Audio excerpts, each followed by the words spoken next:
सरस्वती माई मोर सुनली कहानमा खड़ा बा लोग करे खातिर दर्शनमा।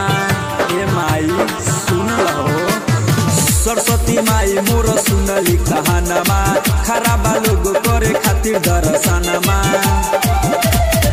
आसन लगा के बैठल बानी, होली पलक झलक दिखाई ना।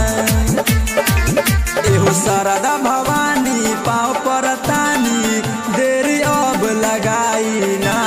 हमारा स्कूल में चांद के पहाड़ से आई ना।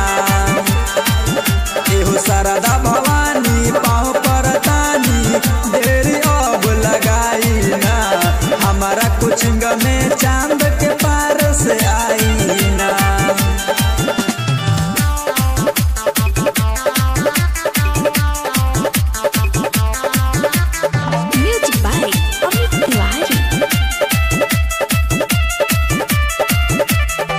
फसल बाटे नैया मैया हमर बीच धार हो। बिना बजा के मन के लुभा के दे तू जिंदगी सुधार हो। ए माई फसल बाटे नैया मैया हमर बीच धार हो। बिना बजा के मन के लुभा के दे तू जिंदगी सुधार हो। हंसत बाहरे देखी के सौभे नाम बेटा के अपन हंसाई ना। शारदा भवानी पाँव परतानी देरी अब लगाई ना। हमारा स्कूल में चांद के पहाड़ से आई ना।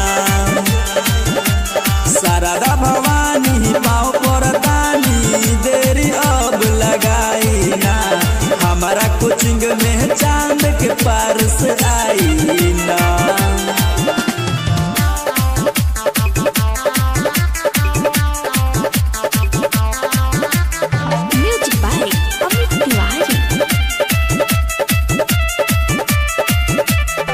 करतानी रिक्वेस्ट ए माई आई देव लोग छोड़ के। संतोष सरवाए खड़ा बा मैया भोरे से कॉल जोड़ के। ए माई करतानी रिक्वेस्ट ए माई आई देव लोग छोड़ के। संतोष सरवाए खड़ा बा मैया भोरे से कॉल जोड़ के।